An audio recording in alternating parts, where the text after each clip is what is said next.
ጤና ይስጥልን ተመልካቾቻችን ከፋና ሚዲያ ኮርፖሬሽን ፋና ፖድካስት የእንግዳ ሰዓታችን ላይ ደርሰናል። ዛሬ እንግዲህ እንግዳ አድርገን ያቀረብንላችሁ አንድ ተወዳጅ ሰው አለ። ያም ሰው በዘጠናዎቹ በሙዚቃ ስራዎቹ የምናውቀው ብዙ ዝነኞች መሃል ያደገ እንዲሁም ደግሞ በሙዚቃ ስራው በጣም የሚታወቅ ብዙ አድናቂዎች የነበሩት ሰው ነው። ዛሬ ደግሞ የወንጌል አማኝ ሆኖ መምህር ወይም ፓስተር ሆኖ በጳውሎስ ቤተክርስቲያን ውስጥ እያገለገለ ይገኛል። የዚህ ቤተክርስቲያንም መስራችም ጭምር ነው። እንግዲህ ትንሣኤ ላይ እንደመሆናችን መጠን ደግሞ የወንጌል አማኞች የትንሣኤ በዓልን ሲያከብሩ እንዴት ነው የሚያሳልፉት? በተለይ ደግሞ ፓስተሮች ዛሬ እንደጋበዝነው አይነት እንግዳችን እንዴት ያከብሩታል የሚለውን በስፋት እናነሳለን። እንግዳችን ማን ነው የሚለውን እንግዲህ እንደጓጓችሁ ተስፋ አደርጋለሁ። እንግዳችን ጥበቡ ወርቅዬ ነው። ፓስተር ልበል ወንድም ልበል? ወንድም በቂ ነው። አመሰግናለሁኝ። አምሮብሃል፣ ፋሲካን መስለሃል። እውነት ነው። በውጭ ማምር ያለው በውስጥም እንደዛው ነው። እኔ ግን እንደ ስምህ ጥበብ ለብሰህ ትጠብቀኛለህ ብዬ ነበረ ዛሬ ስንከታተልና ስም ላይ ብቻ ነው ጥበቡ ወይስ ባህላዊ ልብሶችን ትወዳለህ? አመስገንን ጀምር እንደ ፓስተር ጋር ስለመጣሽ እና ደግሞ መልካም ጊዜም ስለሆነ የትንሣኤም በዓል ስለሆነ አሳልፈን ለጌታ እንስጥ። የዘላለም አባት እግዚአብሔር ሆይ እናመሰግንሃለን። ስለዚህ ሰዓት ስለዚህ ጊዜ እንባርክሃለን። ፈቃድህ በሰማይ እንደሆነች እንዲሁ በዚህ ሰዓት እንድትሆን በስም ስልጣን ጸለይን። እግዚአብሔር ሆይ ደግሞ ስለመጣህልን ስለተወለድክልን ደግሞም ኃጢአታችንን ተሸክመህ በመስቀል ላይ ስለሞትክልን ደግሞም እኛን ለማጽደቅ በሶስተኛው ቀን ከሙታን ስለተነሳህልን እናመሰግንሃለን። ጊዜና ሰዓቱን በሙሉ ላንተ አሳልፈን ሰጠን። በልጅህ በኢየሱስ ስም አሜን። አሜን። አሁን መቀጠል እንችላለን። ጥበብ ላይ ነበርን። ጥበብ ላይ የባህል ልብስ ድሮ ላይ በዘፈኑ ዓለም እያለሁ እህቴም የባህል ልብስ የምትሰራ ስለነበረች ዲዛይነር ስለነበረች የባህል ልብሶችን ለኮንሰርቶች ለምናምን ብዙ ተጠቀም ነበረ። ከዛ በኋላ ግን ወደ ጌታ ከመጣው በኋላ ብዙም በዛ አቅጣጫ ላይ አንዳንዴ ለብሳለሁኝ፣ ግን አንዳንዴ ነው እንጂ ብዙም በልብስ አቅጣጫ ላይ ብዙም ጎበዝ አይደለሁም የባህል ልብስ ላይ። መልካም አገልግሎት ያው ብዙ ዘርፍ አለው። ወንድም ጥበቡ በምን ዘርፍ ነው የሚያገለግለው? እንግዲህ እኔ የማገለግለው ዘርፈ ብዙ ነው። ብዙዎቻችን ግን ጠብቀን የነበረው ያው በፊት በሙዚቃው በዘፈኑ ዓለም ስለነበርክ ልክ ወደዚህኛው ስትመጣ ደግሞ ወደ መዝሙር ይቀየራል ብለው ብዙዎች ይጠብቁ ነበርና እውነት ነው። የሥራ ዘርፍ ቀይሯል ሲባል ነበር። ሜዛኔ የምርም የሥራ ዘርፍ ነበር የቀየርከው ወይስ? ሰው ወደ እግዚአብሔር መንግስት ሲመጣ ነገሩን አሻሽሎ እዚህ ይቀጥላል ማለት አይደለም። እውነት ነው።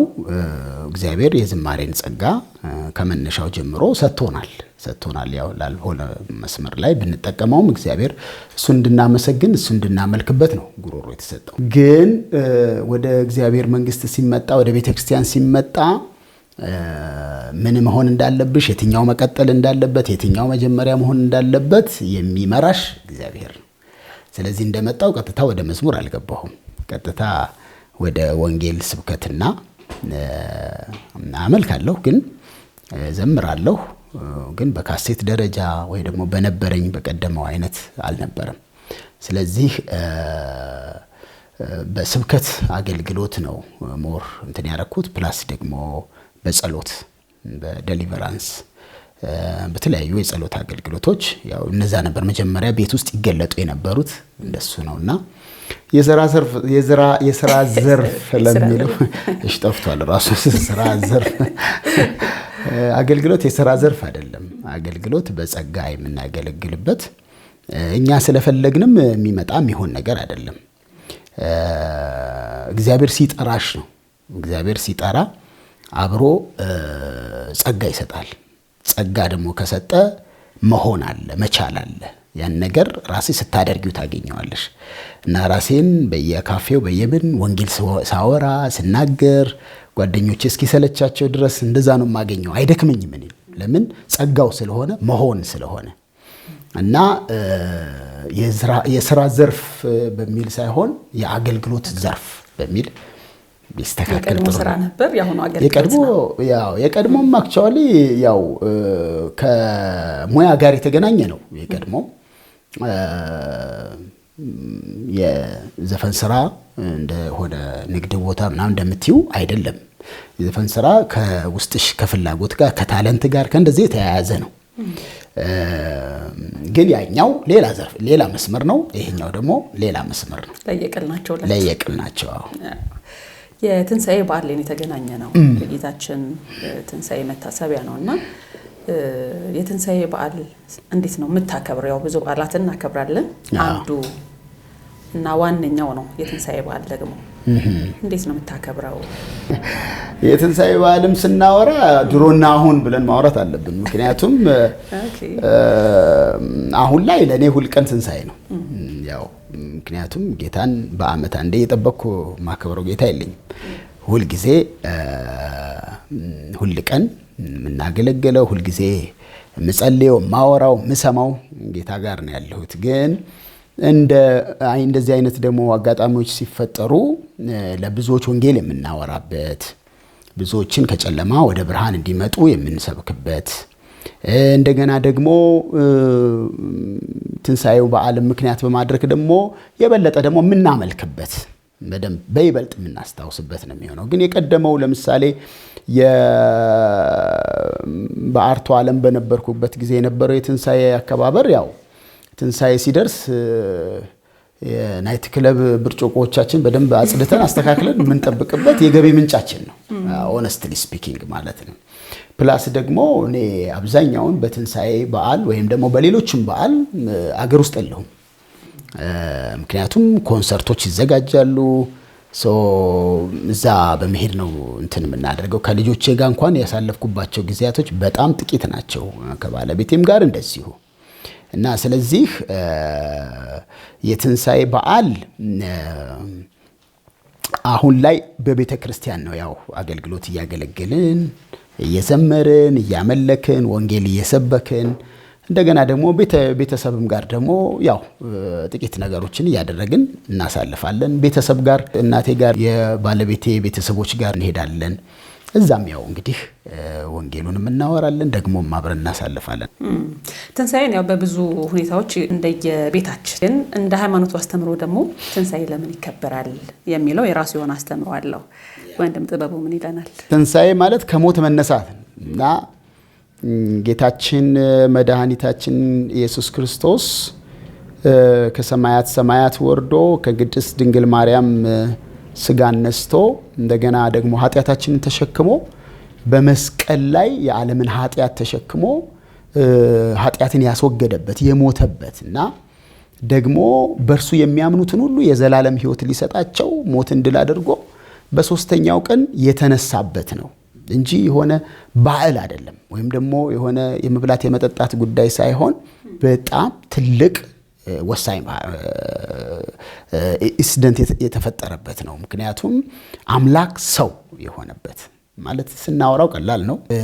ሰማይና ምድርን የፈጠረ አምላክ ሁሉን ፍጥረት የፈጠረ አምላክ ሰውን ወዶ የሰውን ስጋ ለብሶ በምድር ላይ መጥቶ ለሰው ኃጢአት ደግሞ ተሰቃይቶ ሞቶ ሰዎችን ወደ እግዚአብሔር መንግስት ለማምጣት ከሙታን የተነሳበት ትልቅ በዓል እና ስለ ትንሣኤ ወይም ደግሞ ስለ ፋሲጋ በዓል ትክክለኛ መረዳት ሰው ሊኖረው ይገባል ብዬ አስባለሁ። ፋሲጋ የሚለው ቃል ያው ሞት ከኛ አለፈ ነው እና ከግብፅ እስራኤላውያኖች የወጡበት እግዚአብሔር በሙሴ በኩል ዴሊቨር ያደረገበት ትልቅ በዓል ነው የፋሲጋ በዓል ማለት ነው እና ለኛም ደግሞ ከዓለማዊነት ወደ እግዚአብሔር መንግስት ወይ ደግሞ ወደ መንፈሳዊነት በክርስቶስ ኢየሱስ በኩል ከሞት ወደ ሕይወት የተሻገርንበት ነው።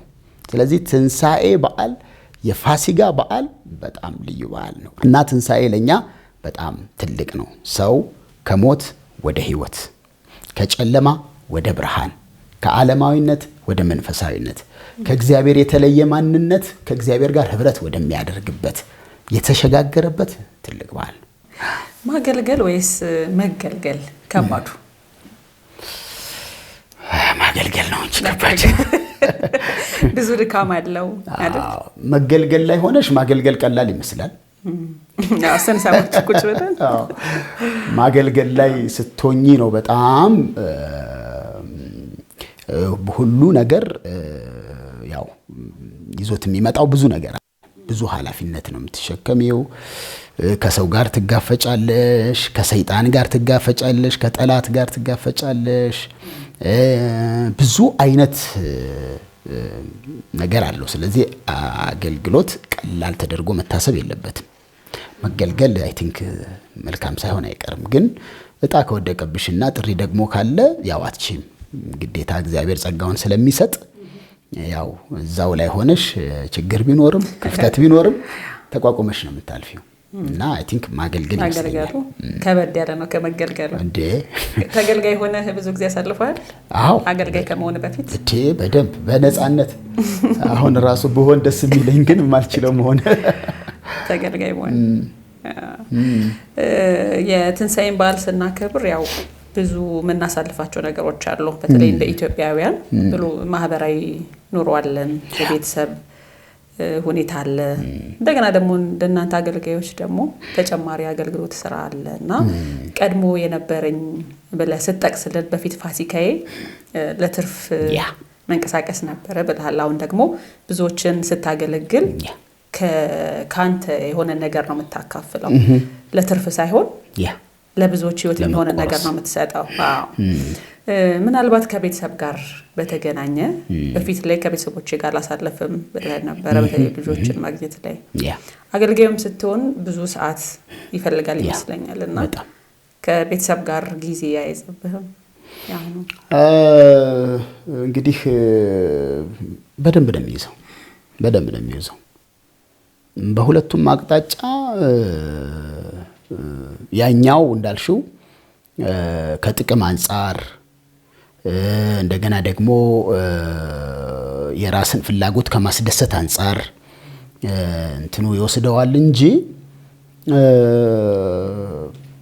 ሁለቱም ጋር ጣጣ አለው። ቀላል አይደል። እንደውም በእናቴ ወደ ጌታ መጀመሪያ ስመጣ ልክ ስመጣ አንድ ህልም አይታ ነበርና እና እንደምታየው ፖስተር ታያለችና የኔ ነጠላ ዜማ አውጥቼ ነው የሚመስላት እና ከዛ ግን ስታየው ርዕሱ ጣጣ በጣጣ ይላል። ህልም ላይ ነው። አዎ ትዛንቲ ምንድነው የሆነ የአፍሪካ ልብስ ነው ደግሞ የለበስከው እንደዚህ ሰፊውን ምናምን አለችና እኔ በዛ ጊዜ አገልጋይ አይደለሁም፣ ገና ተገልጋይ ነኝ እና ለሚያገለግለን አገልጋይ እንደዚህ ያየች ብዙ አመት ያገለገለ ፍቹ ምንድነው እየጠየቅኩት፣ አይ ያው ነው ድሮም ጣጣ ነው አሁንም ጣጣ ነው አለኝ። እንዴት ማለት እዛም ችግር አለ እዚህም ችግር አለ ነው ማለት። እዚህ መተሽ የተረጋጋ ነገር ውስጥ የምትገቢው ሳይሆን እዚሁም በሃይማኖቱም በእምነቱም አቅጣጫ ላይ ብዙ ዋጋ የምትከፊበት ብዙ መከራ ያለበት እንደው አልጋ ባልጋ የሆነ አይነት ነገር አይደለም እዚህም የሚመጣውና በአገልግሎት የምናሳልፈው ነገር ለልጆችሽን ይበድላል፣ ቤተሰብሽን ይበድላል። ምክንያቱም አሁንም ወደ ውጭ ወጥቶ ማገልገል አለ፣ አሁንም ወደ ክፍለ ሀገር ሄዶ ማገልገል አለ፣ አሁንም በቤተ ክርስቲያን ውስጥ ቢያንስ ከ3 ያላነሰ ብራንች እስካሁን አለን እንግዲህ በቤተ ክርስቲያናችን በዚህ 10 አመት ውስጥ ማለት ነው። ቀጣይ ደግሞ እንደገና 2 ደግሞ በፕላን ላይ ተቀመጡ አሉ። በዚህኛው አሁን ባለንበት ቤተ ክርስቲያን እንኳን ቢያንስ ወደ 400 ምናምን በላይ አገልጋይ አለ በአገልጋይ ደረጃ። ስለዚህ ይሄን ሁሉ ስትመሪ የራሱ የሆነ ብዙ ስለዚህ ከቤተሰብ ጋር ያሉት ነገሮችን ይነካል። ደግነቱ ምንድነው ደስ የሚለው ባለቤቴም አገልጋይ ስለሆነች ልጆቻችንም ደግሞ የሚረዱ ስለሆነ ያው እሱ ትንሽ ይቀንሰዋል እንጂ እዚህም እኛም ቤት ችግር አለ እንዳለው ችግር አለ። ግን ያው ችግሩ የከበደ አይደለም፣ ብቻ የምትሮጥበት ሳይሆን የምትተጋገዝበትም ጭምር ነው። እውነት ነው። ዋው ደስ ይላል በጣም እንደው ምናልባት ስለ ክርስቶስ ስለሆነ የምትሰብከው የምታስተምረው ከክርስቶስ የምትወስዳቸው ብዙ ነገሮች አሉ ብዬ አስባለሁ እና ሰዎችም ኢየሱስን እንዲመስሉ እንደ ቃሉ እንዲመላለሱ ብዙ ታስተምራላችሁ እውነት ነው ጥበብ ወርቅዬ እንዴት ነው እንደ ክርስቶስ መመላለስና እሱ መምሰል እንግዲህ ይሄ የላይፍ ታይም የምትለማመጁና የምታድጊበት ጉዞ ነው ኢየሱስን የመምሰል ህይወት በአንድ ሳምንት በ10 ዓመት በ5 ዓመት አደኩ ብለሽ የምትጨርሽው አይደለም የኋላዬን እየረሳሁ የፊቴን ለመያዝ ዘረጋለሁ እንደሚለው የኋላችንን ነገር ያው የማይሆኑ ነገሮችን እየተውን ባህሪያችን እየተሰራ እርሱን ወደ መምሰል የምናድግበት ሂደት ነው ስለዚህ ፐርፌክት በመሆን አይጀመርም ፐርፌክት በመሆንም አያልቅ የሚያልቀው ያው ኢየሱስ ሲመጣ ነው ፐርፌክሽን የሚሆነው ግን እንደ ቃሉ እንግዲህ ከቃሉ ጋር ከዋልሽ በጸሎት የምትይ ከሆነ ባህሪውን የመምሰል ጉዳይ ግዴታ ነው የሚሆነው ከሱ ጋር ሁሉ እሱን አለመምሰል አይቻልም እሱን ለመምሰል ካስፈለገ እሱ ጋር ብዙ ጊዜ ማሳለፍ ነው ስለዚህ ኢየሱስን መምሰል የሚባለው በካራክተር ደረጃ ከካሪዝማቲክስ ባለፈ ማለት የጸጋ ስጦታ አለ ብዙ ሰዎችም የሚስቱት አይ ቲንክ የጸጋ ስጦታችን ያዩና ሰዎቹ ደግሞ በባህሪ ከመድረክ ሲወርዱ ሌላ እንደ ሰው ሲመላለሱ ሳያዋቸው ይቸገራሉ ስለዚህ ነው እንዴ ምናምን ይላሉ ግን ጸጋ ሌላ ነው ካራክተር ሌላ ነው ጸጋ 20 ምናምንኛ ፎቅ ላይ እንደ ሊፍት ይዞሽ ሊሄድ ይችላል ግን በካራክተር ደግሞ ካልያሽው ከጊዜ ሂደት በኋላ ሰዎች ከ5 ዓመት ከ10 ዓመት በላይ ይጠፋሉ በቃ ማገልገል አይችሉም እና ኢየሱስን የመምሰል ህይወት እለት የሚቀጥል ነው የሚቀጥል የሚጨምር ነው ስለዚህ እንደ ጥበቡ ካየነው ያው እንግዲህ እያደኩ ነው ገና ወደፊትም አድጋለሁ ደስ በሱ ዘጋው ይሻላል በካራክተርም በካሪዝማም ኢየሱስን መምሰል ላይ ካሪዝማቲክሱ ኦሬዲ ስጦታ ነው እሱ ኦሬዲ ተቀበለናል ኢየሱስን መምሰል ግን ልጁ በብዙ ወንድሞች መካከል በኩር ይሆን ዘንድ ከዛ የልጁን መልክ እንዲመስሉ አስቀድሞ ወስኗል ስለሚል ልጁን መምሰል እለት የምናደርገው ነው እሱም ባለመምሰልም ነው ለብዙ ሰዎች መሰናከል እየሆነን ያለ ነውና ካሪዝማቲክስ የሚሰጥ ነው ጸጋ የሚሰጥ ነው አጋንንት ማስወጣት የሚሰጥ ነው መንፈስ ቅዱስ ሰዎች እንዲሞሉ የሚሰጥ ነው ማስተማር የሚሰጥ ነው መመገብ የሚሰጥ ነው መተንበይ የሚሰጥ ነው ስለዚህ ስጦታ አለ ስጦታ ከእግዚአብሔር ጀስት የሚሰጥ ስጦታ ነው ስለዚህ የሰውየው ማንነት ላይ የተመሰረተ ሳይሆን እግዚአብሔር የሚሰጠው ስጦታ ነው ስለዚህ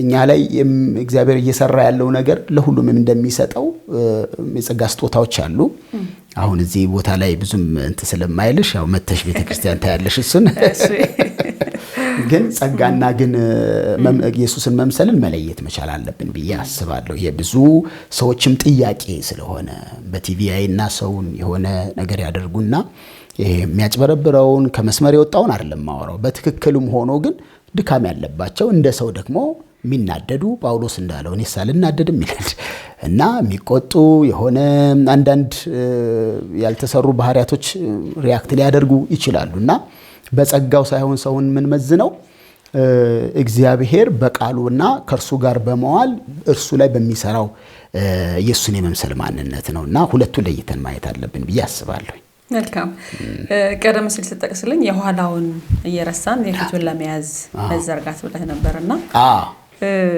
ኋላህን ስናየው ብዙ ነገር አለ አይደለ ብዙ ዝና አለ ብዙ የዓለም ክብር አለ ብዙ ስራም አለ ያንን ትቶ ወደዚህኛው ሲመጣ አስቸጋሪ የሆነ ነገር አልነበረም የኋላዬን የረሳሁ የፊቴን ለመያዝ የሚለው ፓርት ያው ከዳንሽ በኋላ ስላለው ህይወት ነው በርግጥ ግን እንደ ጥያቄ ያኛውን ስንወስደው ግን ትናንትና ከነበረው ከዝና ከገቢ ከተለያዩ ነገሮች አንፃር ስናየው እንግዲህ ፍቅር ሲይዝሽ ሌሎች ነገሮችን በሙሉ የማሰብና በነዛ ነገሮች የመያዝ አቅም ታጫለሽ እና የክርስቶስ ፍቅር ከነካሽ ዝናሽ ክርስቶስ ነው የሚሆነው ገንዘብሽ ክርስቶስ ነው የሚሆነው። ሰው ደግሞ እሱ ጋር መጥቶ እንኳን አይደለም ክርስቶስ ዓለምም አብልታለች ሰው። ስለዚህ እነዚህን ነገሮች ለመናቅም ለመተውም ከክርስቶስ ጋር ምን አይነት ፍቅር ይዞሻል እሱ ነው የሚወስነው። ዝና አላፊ ነው፣ ገንዘብ አላፊ ነው። ብዙ ወንድሞቻችንን ከነ ገንዘባቸው አተናቸዋል የሉም።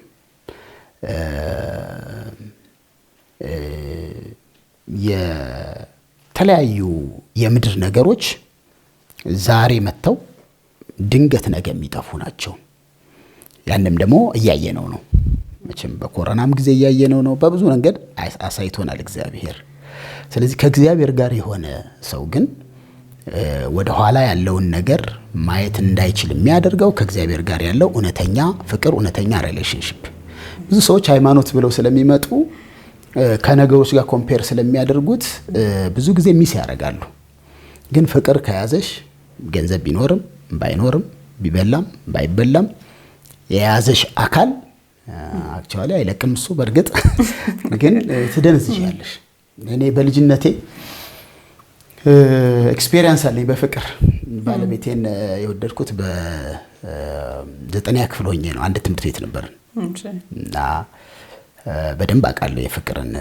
ብዙ የተዘፈነለት ባለቤት በደንብ ዘፈን ቀላል ብዙ ሌላም ብዙ ዋጋ ተከፈለ። በኋላ ላይ እናነሳለን ብዬ ነበር ከነሳው ዘንዳ እንግዲህ ትንሽ አስታውሰና ወደ ኋላ መለስ ብለን ያው እንግዲህ ያው ስለ ፍቅር ካነሳን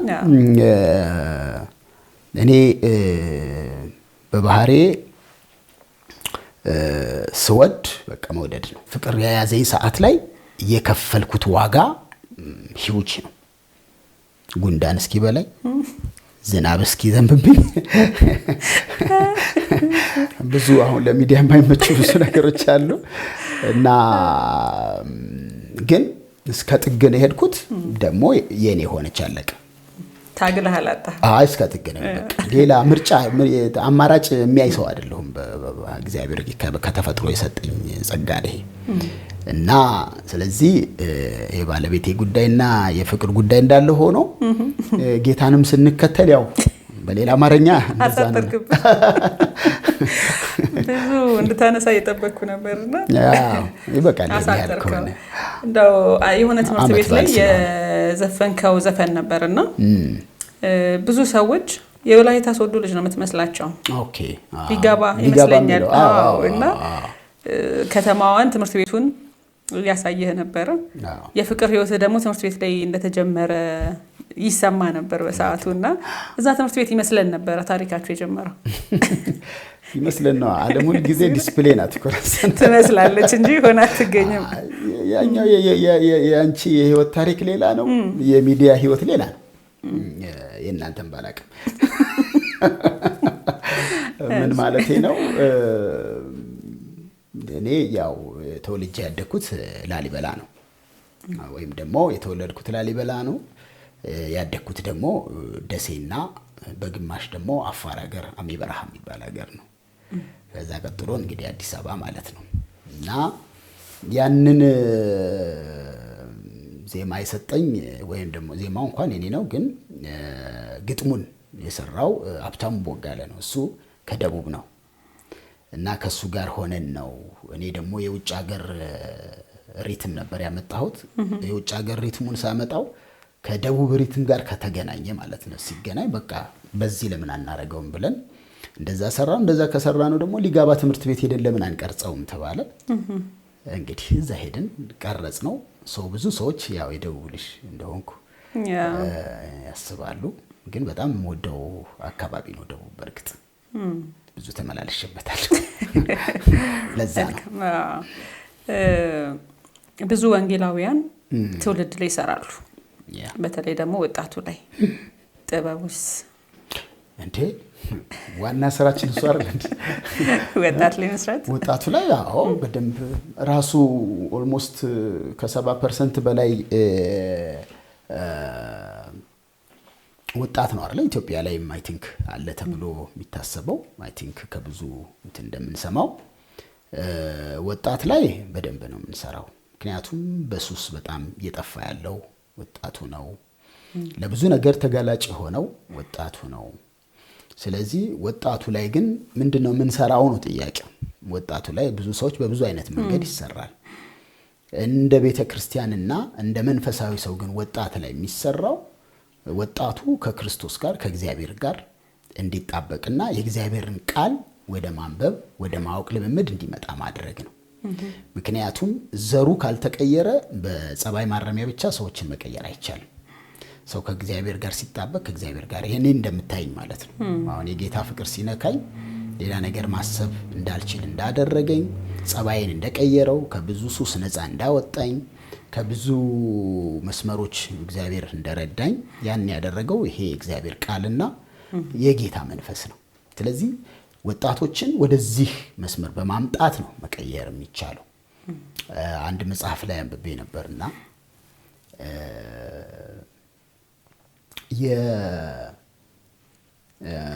የዝንጀሮች ኮንሰርት ነውና አንድ ሰው ረጅም ጊዜ ያሰለጥናቸዋል ዝንጀሮችና አሰልጥኖ አንዱን ኪቦርድ፣ አንዱን ሳክሲፎን፣ አንዱን ድራም በቃ ብዙ አመት አሰልጥኖ ያው ትልቅ ኮንሰርት ይደረጋል እና ኮንሰርቱ ላይ የተጫወቱ በቃ ሰው ሁሉ ገብቶ በቃ ያጨበጭባል ይላል እና ከፊት አንድ ልጅ ትንሽ ልጅ የስኳር ታማሚ ነውና በየአንድ ሰዓቱ የግድ ምግብ መብላት አለበት እና ፊተኛ ወንበር ላይ ነው የተቀመጠው።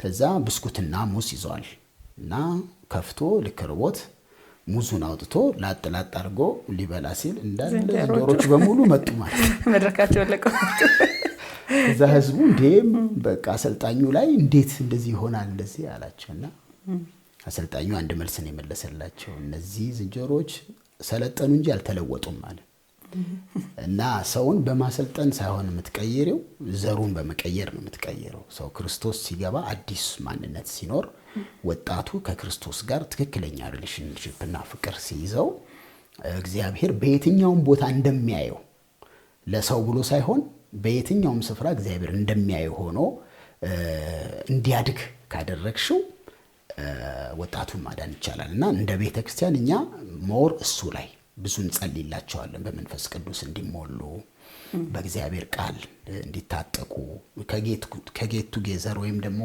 ከሆነ ኦኬዥን የዘለለ ማለት ነው። እና ወጣቱ ላይ እንደዛ እንሰራለን። ቢታኒያ መልካም ስራ ነው። በተለይ ደግሞ የራስም ተመክሮ አለ።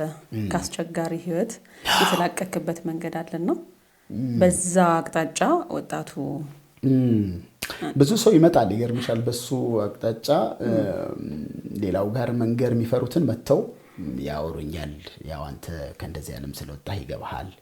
ከሱስ አንፃር ብዙ በቤተ ክርስቲያንም ሆኖ በጣም በሱስ የሚቸገሩ ወንድሞች እህቶች አሉ።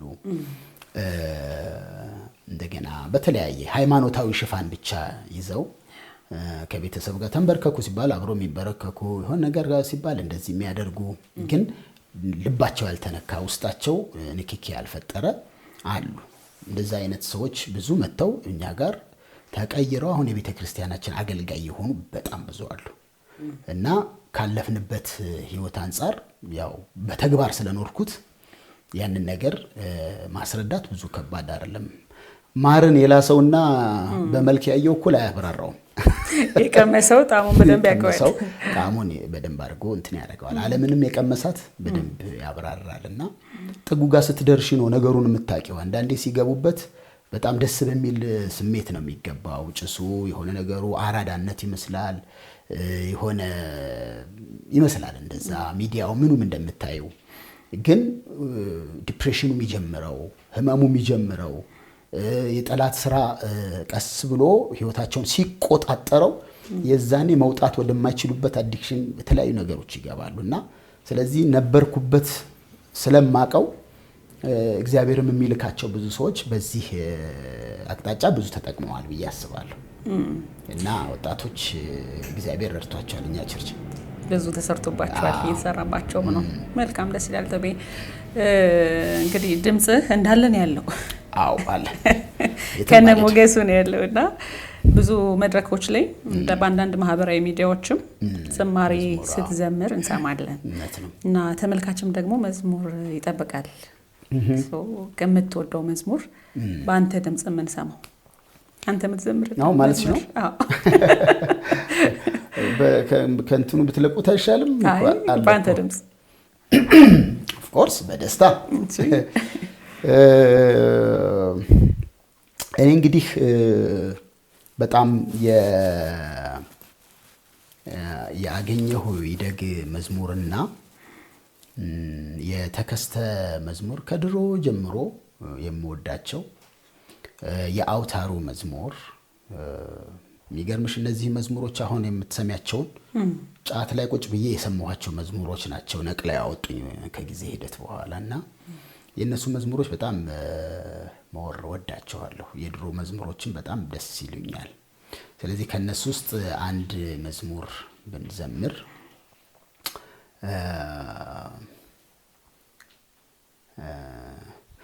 አንተን ካገኘው ጀምሮ ሕይወቴ ባንተ አምሮ የፍቅርህን ብዛት አልችልም ልገልጣት የምሕረትን ብዛት አልችልም ልገልጻት የዓለም ክብር ሀብታ ያጓጓኝም ካንተ አይበልጥብኝም መርጬሃለሁ እከተልሃለሁ መርጬሃለሁ እከተልሃለሁ ሰው ያረገኝ ጸጋ ነው ታሪኬን ለውጦ ከሞት አስመልጦ ጌታ ሆይ ተመስገን። አይበቃም? ኢየሱስ ጌታ ነው። አይበቃም ግን ከሰዓት አንፃር እንቁረጠው። በጣም ቆንጆ ድምጽ ነው ያለ እና ቀደም ሲል እንዳልኩህም ቆንጆ ጸጋ ነው ያለህ ነው። ቆንጆ ድምጽም ቆንጆ ጸጋም። አዎ ግን በመዝሙሩ እኔ ነኝ ያልሰማሁት ወይስ የራስህን መዝሙር አላወጣ? እንግዲህ ወደ ጌታ እንደመጣሁኝ ኦልሞስት 20 አይደርሱም ታያለሽ። ከ20 ያላነሱ መዝሙሮች ሰርቻለሁ። የዛሬ 10 ዓመት ምናምን ተሰርተው ቁጭ አሉ። ግን ጌታ የተናገረኝ ቃል ስለነበረ ነው እና ሰውም ደግሞ ብዙ ጊዜ ያው ዜማ ያለው ሰው መጥቶ ያን በቀላሉ እንደሚሰራ ስለሆነ የሚያስበው እግዚአብሔር ግን አስቀድሞ መዝሙር እንድሰራ ሳይሆን ለኔ ማለት ነው ለሁሉም ይሰራል ማለት ሳይሆን መጀመሪያ እኔን መስራት ላይና የቤተ ክርስቲያን መንፈሳዊ ከቃሉ ጋር በጣም ብዙ ጊዜ እንዳሳልፍ ፕላስ ደግሞ አሉት ውስጡ በጣም ለሚቀጥለው ለዝማሬ አገልግሎት የሚሆኑ ማንነቶች ያ በዘፈን ዓለም የነበረ ቃና የነበረ ቴክኒክ የነበረ ነገር ሳይሆን ቀድሞ የእግዚአብሔር ጸጋ የእግዚአብሔር መንፈስ ምናመልከውን ምንዘምርለትን አካል በትክክል ከመረዳት አይ ቲንክ እሱ እንዲሆን ይመስለኛል እግዚአብሔር ያዘገየኝ እንጂ አሉ ብዙ መዝሙሮች አሉ። አይ ቲንክ አሁን 10 ዓመት አለፈኝ። አሁን ከዚህ በኋላ ወደ መዝሙር ብመጣ ብዙ ከባድ አይመስለኝም።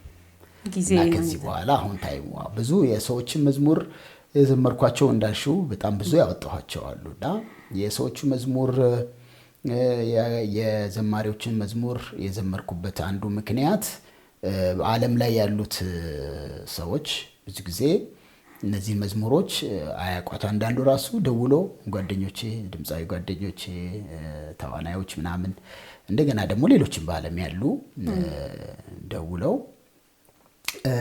ያኛው ይሄኛው መዝሙር በጣም ደስ ይላል የኔ እየመሰላቸው በሌላ ስለማያውቁት አንተስ ዘመረው ያንተ መዝሙር ብዬ ነው ወደዛኛው እንትን ላድርግና አሁን ደግሞ ያው የራስ ደግሞ እንደዛ እንቀጥላለን እንጂ አለ የት ይሄዳል ብለሽ ጓደኞችህን ታገኛቸዋለህ? በተለይ ቀድሞ ወዳጆችህን? ወይ በጣም አይ ላቭ ዘም ሶ ማች በጣም ነው የምወዳቸው። ያው ቅድም አንዱ ስለ ኢየሱስ መምሰል አውርተሻል። ከኢየሱስ ባህሪያቶች አንዱ ሰዎችን ኃጢአትን እንጂ ኃጢአተኞችን አለመጥላት ነው። እና የማያገናኙን ፓርቶች አሉ። ሰርጎች አያገናኙንም። የተለያዩ የሱስ ቦታዎች ኦር ሰምቲንግ ላይ ያገናኙን ይችላሉ። ግን በለቅሶ ስፔሻሊ በጣም ብዙ እንገናኛለን። በስልክ እንደዋወላለን። አንዳንድ የሚደውሉና ወይም ደግሞ ይሄ ቲክቶክ መጥቷል ወነገርኩና እንደዚህ እንዳትሆን አንተ ምናምን ይኛል እና የሆነ ነገሮችም ይጠይቁኛል። እና ወደዚህ ወደ እምነት አቅጣጫ ላይ ሲመጣ ውስጥ ብዙ አይነት ነገር አለው። እና የማይወክሉንንም ሰዎች እንደገና እዚህ አፍሪካ አካባቢ ላይ ሆን ብለው እያስመሰሉ የሚልኳቸውን ፓስተር እየመሰሉ ዘማሪ እየመሰሉ የሚያደርጓቸውን ከባህሪ ጋር በጣም ስነ ምግባር የወደሉ ነገሮችን ምናምን ያዩና በቃ አንድ አርጎ የመጨፍለቅና አንድ አርጎ የማሰብ ነገሮች አሉና በዛ ምክንያት ሲልኩልኝ ያው ሁሉ ጊዜ ለማስረዳት ሞክራለሁ። እንገናኛለን፣ በጣም እንቀልዳለን፣ እንጫወታለን፣ እንስቃለን። ያው መስመሩን እንትኑ ተጠብቁ የተለያየ አቅጣጫ ስለሆነ እውነት ነው እንገናኛለን በደንብ። ጥበብ ወርቅዬ በጣም ትጉ ነው ይባላል።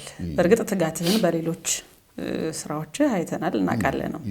የቀድሞ ትጋትህ ለአሁኑ ትጉነት ተጠቅመዋል? እንግዲህ መጽሐፍ ቅዱስ የሚናገረው ከእናቴ ማህፀን የለየኝ ነው የሚለው እና በጸጋውም የጠራኝ ስለሚል ጳውሎስ ሲናገር ይህንን ወንጌል ለአሕዛብ ሰብክ ዘንድ ከደምና ከስጋ ጋር አልተማከርኩም ይላልና ከማህፀን ነው ግን የሚለው። ግን ጳውሎስን ስናየው እኮ እስጢፋኖስን ሁሉ አብሮ ያስወገረ ሰው ነው። ያንን ጳውሎስ አላቀውም አለ። እኔ የማቀው ከማህፀን የጠራኝ ነው አለና እግዚአብሔር በእኛ ውስጥ አስቀድሞ ያስቀመጠው የትጋት መንፈስ አለ እና ያን ነገር የተጠቀምንበት ቦታና ሁኔታ ነው የሚወስነው። እግዚአብሔር ለምሳሌ ስጋን ሰጥቶናል አይደል? እና ስጋን ሲሰጠን ፈቃዱን እንድንፈጽምበት ነበር። ግን በባህሪያችን ደግሞ እኛ ብዙ ጊዜ የራሳችንን ኢንተረስትና ፍላጎት ነው። ለዚህ ነው ይሄን ቃል ስታነቢው ወደ እግዚአብሔር ፈቃድ ነው የሚያመጣሽ፣ ወደ እግዚአብሔር ሐሳብ ነው፣ ወደ ተፈጠርሽለት ዓላማ ነው የሚያመጣውና በዓለምም እያለው ያው ትጋት አለ። ከየት የመጣ ነው ካልሽ ጌታ የሰጠኝ ነው። እና ስለዚህ ወደዚህም ስመጣ በዛው ስፒድ ነው። ልክ ጳውሎስ በማሳደድ እንደዚህ እየበረረ ነበረ ሲያዞረው እንደ ሮቦት። ደግሞ ይሄን ሁሉ መጽሐፍ ከኋላቸው መጥቶ 13 መልእክቶችን የጻፈ በጣም ብዙ ቤተክርስቲያንን የተከለ አስደናቂ ነገር ነው በእሱ የተደረገው። እሱ ነው ከማህፀን የለየኝ ያለውና በዚህም በአጭር ጊዜ ውስጥ ነው ቤተክርስቲያናችን ወደ 3 ወደ 4 ብራንች ውስጥ የሄደችው። ከ400 በላይ አገልጋዮች በዚህ አጭር ጊዜ ውስጥ ማፍራት የተቻለው። አሁን ደግሞ በጣም ገና ሌላ ሰፊ ግን አሁን ለሱ ብቻ ነው የምንሰራው፣ እሱም ብቻ ነው የምናከብረው፣ በሱ ኃይል ብቻ ነው የምንሰራው። ስለዚህ ትጋቱ አሁንም አለ። ዓለም የሰጠኝ ሳይሆን አስቀድሞ እግዚአብሔር የሰጠ በሱ ይስተካከል። እሺ አስተካክለናል። ጥበቡ ምን ያዝናናሃል? ያዝናናሃል በተለይ በትርፍ ጊዜ ከአገልግሎት ባሻገር ያለው ምን ትዝናናበት ነገር ምንድን ነው? ያው በፊት አይደለም በፊት ምን ትዝናናባቸው? ያው አይ ምን መንፈሳዊ ነገር ነው የሚያዝናናኝ። በጣም መንፈሳዊ ነገር ኢንጆይ ነው የማደርገው። በቃ ሁሉ ነገርን እንግዲህ እንደ ብልሃተኛ አሳበላተኛ በደም ቅርጥፍጥፍ አድርጎ ሁሉም ነገሬን ነው እና ምዝናናበትም ምደሰትበትም በእግዚአብሔር ቃል መጽሐፍቶች ስለ እግዚአብሔር በእግዚአብሔር መንፈስ የተጻፉ እና ደግሞ አገልጋዮች የጻፏቸውን ነገሮች ማንበብ። መንፈሳዊ ፊልም በጣም ደስ ይለኛል። ድሮ በጣም ፊልም ወድ ነበረ እና አሁን እነዚህ ቹዝን የሚል ፊልሞች ዘ ባይብል የሚሉ ፊልሞች ብቻ ከመንፈሳዊ ነገር ጋር የተገናኙ ሙቪዎችም ደስ ይሉኛል። መዝሙር በጣም ወዳለሁ። ከዛ ውጭ ያለው እንኳን ምንም እንደማንኛውም እና ብዙም የተለየ ነገር የለኝም። የተለየ ነገር የለኝም። ሙጦኛል። ተይዘሃል በደንብ ብሬት ያስከ ያው አገልግሎት ከቤት ይጀምራል ይባላልና yes ጥበቡ ቤተሰቦቹን እንዴት ነው የሚያገለግለው? ምን አይነት አባት ነህ? በተለይ አሁን ላይ ልጆችክ በቁጥርም በስተዋል 4 ሆነዋል አይደል? አዎ 3 ሴት 1 ወንድ yes ይጨመሩ ብለናል። አሜን። እና ለልጆችክ መልካም አባት ጥሩ አራያ ከመሆን አንፃርና ለባለቤትህም መልካም ባል ያው ጅማሯችሁ በሚገርም ፍቅር የህንድ ፊልም የሚመስል የፍቅር ታሪክ አለው። አሁን ላይስ ምን አይነት ባል ነው?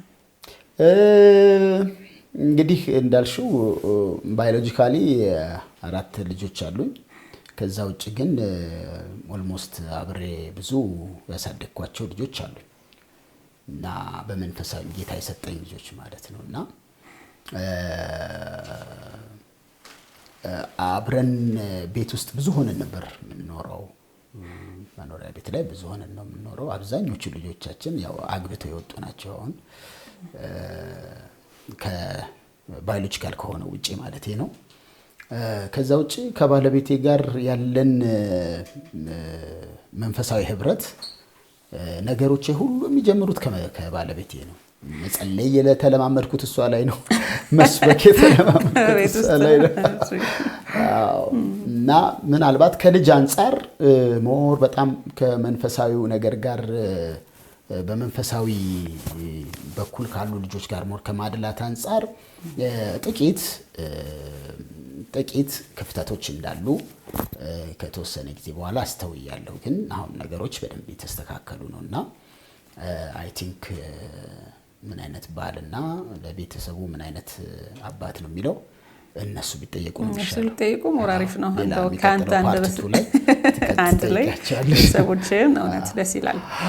የብዙዎች አባት እንደመሆንክ ያው ለብዙዎች አራያ መሆን ይኖርብሃል እንደ መንፈሳዊ መምህርምና በርግጥ ቀደም ሲል ጠቅሰልናል ምን አይነት መንፈሳዊ አባት እንደሆንክ። ግን እንዳጠቃላይ ከሃይማኖት አባቶች ወይም መምህራን የሚጠበቅ ነገር አለ ከስብዕናም ሌሎችምና የሃይማኖት ወይም የእምነት መምህራን ምን አይነት ስብዕና ሊኖራቸው ይገባል ብለህ ታስባለህ?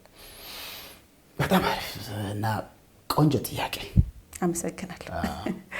መጀመሪያ የሃይማኖት መምህር ሊኖረው የሚገባው ነገር ራስን መግዛት። አሁንም በጣም ብዙ ብልሽት የተፈጠረ ያለው ራሳቸውን በማይገዙ አገልጋዮች ነው። ስሜታቸውን በማያሸንፉ እና የመጀመሪያው እግዚአብሔር ወደ ምድር ሲያመጣሽ ወይም ደግሞ ወደዚህ አገልግሎት ህዝቤን አገልግልልኝ ብሎ ከሆነ ያመጣሽ አርያ መሆን ያለብሽ የመጀመሪያው ራስን መግዛት ነው። ራስን መግዛት በምን ሊለካ ይችላል? አክቹአሊ ራስን መግዛት የመንፈስ ፍሬ ከመንፈስ ፍሬ ውስጥ 9ኛው ፖይንት ላይ ያለ ነው እና ራሱን የሚገዛ ሰው ከተማን ከሚያስተዳድር ሰው ይበልጣል ይላል። ምክንያቱም ራስን መግዛት ማለት ምንድነው? አንዳንድ ነገሮች እየቻልሽ መተው መቻል ማለት ነው። መልስ መስጠት የምትችይበት ነገር አለ፣ ግን መተው። አንቺ ስጋሽ ወይም ደግሞ ማንነትሽ የሚፈልገው ነገር ይኖራል፣ ግን ያንን ጊዜና ሰዓት ያንን ሁኔታ ለሌላ ሰው መስጠት መተው ከራስ ለማስደሰት ከሚደረጉ መስመሮች ወጥቶ ለሌሎች የመቆረስ የመኖር ጉዳይ ነውና ትልቁ አንድ አገልጋይ ሊኖረው የሚገባ ራስን መግዛት ነው። ራሳችንን ካልገዛን በጣም ብዙ ነገር እናበላሻለን። ትልቅ ቋጥኝ ምንም ያክል ቋጥኝ ትንሽዬ ጠጠር እንዳይወርድ ታደርገዋለች አይደል? ቀላል የምትመስል ነገር ራስን መግዛት ከሌለ ትልልቁ ጸጋ፣ ትልልቁ አገልግሎት፣ ትልልቁ ነገሮች በሙሉ ይበላሻሉ። ስለዚህ ራስን መግዛት የሚለው ለአንድ የሃይማኖት አባት የመጀመሪያ ሪኳየርመንት ነው ብዬ አስባለሁ። ከዛ ውጪ ደግሞ የምናገለግለው አምላክ የሚናገር አምላክ ነው፣ የሚያወራ አምላክ ነው አይደለ? የሚመልስ አምላክ ነው። ስለዚህ እግዚአብሔርን የማይሰማ ሰው ሲያገለግል በጣም ብዙ ብልሽት ይፈጠራል። ምክንያቱም እግዚአብሔርን ካልሰማሽ ሌላ ትሰሚያለሽ። ስለዚህ ራስን መግዛት በጣም ወሳኝነት ያለው የመጀመሪያ ሪኳየርመንት ነው። ሁለተኛው ደግሞ እግዚአብሔርን ለመምሳትም ያው መረጋጋትና ራስን መግዛት አክቹዋሊ ይፈልጋል። ሶስተኛ የምናገለግለው አገልግሎት የጸጋ አገልግሎት ነው። ጸጋ ደግሞ ሰሚሽን ይፈልጋል። ምን ማለት ነው? ከጸጋው ስር መሆን ይፈልጋል። በጸጋ የሚያገለግል ሰው ጸጋው ቁጭ በል ሲለው ቁጭ፣ ውጣ ሲለው ይወጣ ነው። ንግግሩን ራሱ በጨው እንደተቀመመ በጸጋ ይሆን እንደሚለው ንግግርን ራሱ የሚቀመም ራሱ ጸጋው ነው። ስለዚህ እነዚህ አይነት ጥቂት ነገሮች ቢኖሩን በጣም ከብዙ ብልሽት እና ብዙ አሪያ ምንድነው የሚባለው ምሳሌ የሌለው ህይወት ከመኖር ነፃ ያወጡናል ብዬ አስባለሁ። አገልጋይነት አሁን ከጠቀስካቸው ነገሮች ጋር በደንብ ይቆራኛል። ራስን መግዛት ትልቅ መር ነው ብዬ አስባለሁ። ከዛ ውጪ ደግሞ ያላይ እንደዚህ ስናያችሁ ሁሌ ውብ ናችሁ። አለባበሳችሁ ያምራል። አረማመዳችሁም ጥንቃቄ የተሞላበት ነው እና ከቀድሞ አንፃር እንደው ራስን ስታየው ሁሉ ጊዜ ሱፍ መልበስና በፊት የነበረው አለባበስ አለ አይደለም?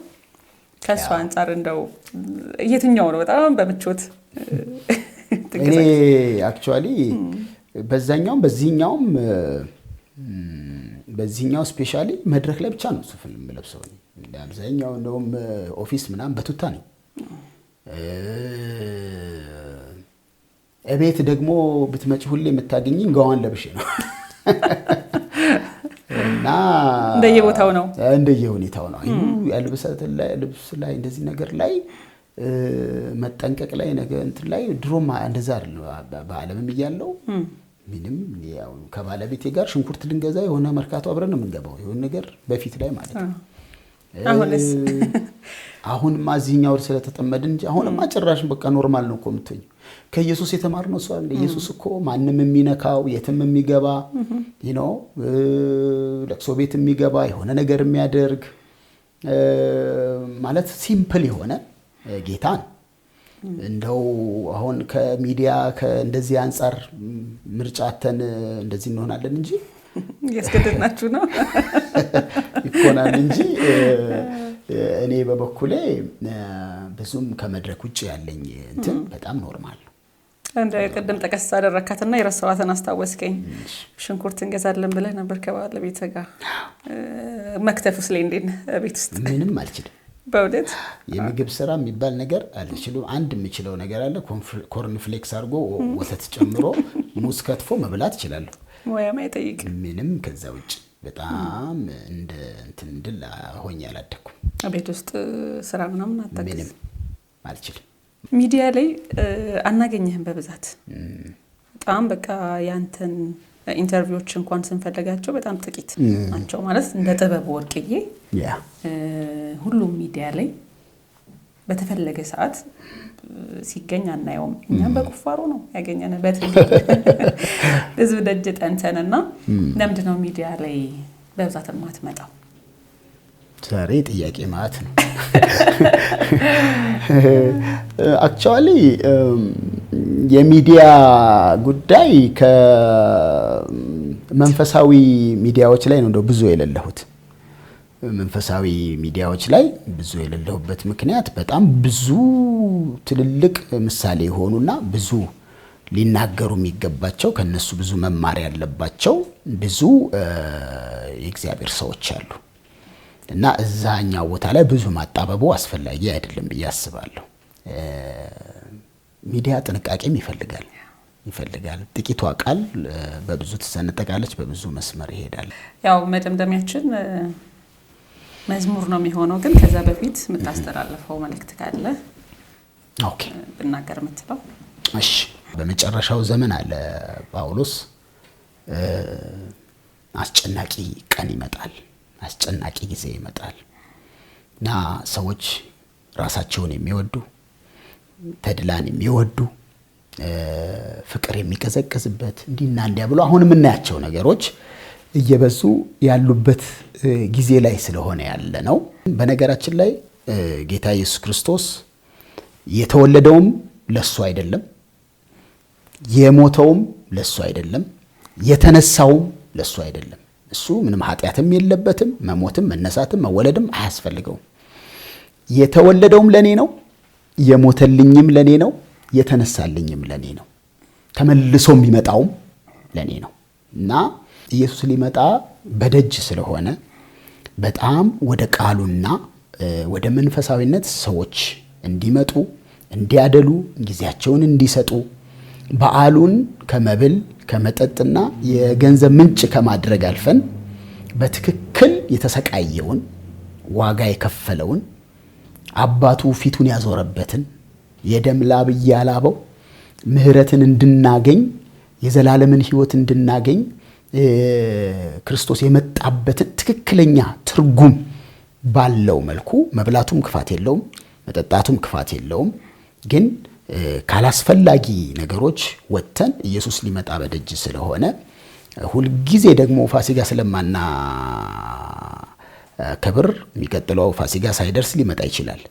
ስለዚህ ሰዎች ሁሉ እንዲነቁ፣ ሰዎች ሁሉ ወደዚህ ጌታ እንዲመጡ፣ ይህንን ጌታ በሕይወታቸው ላይ እንዲሾሙ በጣም በጣም በፍጹም ትህትና ጥሪ ማቅረብ ፈልጋለሁ። እናንተንም ደግሞ እዚህ ድረስ መጣችሁ እንግዲህ ለዚህ ቃለ መጠይቅ ደግሞም ይህንን በዓሉን አስመልክታችሁ ላለው መንፈሳዊ ነገር እንዲተላለፍ ይህንን እድል ፋና ስላዘጋጀ በፋና ያሉትን ደግሞ የቀድሞን ባለውለታዎቼ ናቸው እና በጣም አመስግኝልኝ። እናንተን በጣም አመሰግናለሁ። እግዚአብሔር ይባርክሽ። እኛም በጣም ነው የምናመሰግነው ፈቃደኛ ሆነ የትንሣኤን በዓል አብረን እንድናሳልፍ እድል ስለሰጠን ከልብ እናመሰግናለን። አሜን። መዝሙሯን አረሳ። እሺ መዝሙሯን ትንሣኤ ቢሆን ጥሩ። አይቋረጥም ልማዴ እሰዋለሁኝ ለውዴ ሆነ አልሆነ ነገሩ እግዚአብሔር አለ በመንበሩ በማደሪያው ላይ በዙፋኑ ላይ በከፍታው ላይ በማደሪያው ላይ አለ የሚሰማ የሚያይ አለ የሚሰማ የሚያይ አለ የሚሰማ የሚያይ አለ የሚሰማ የሚያይ ለ18 ዓመታት መሬት መሬቱን ያየሁ አቀርቅሬ የምራመድ ጎባጣ ሰው እኔ ነበርኩ። ከቤተ መቅደስ መጥቼ ልዑሉን ሳወድሰው የብዙ ዓመት መከራዬን ከላይ አንከባለለው በማደሪያው ላይ በዙፋኑ ላይ አለ የሚሰማ የሚያይ አለ የሚሰማ የሚያይ። አመሰግናለሁ። አሜን። እግዚአብሔር ይባርካችሁ።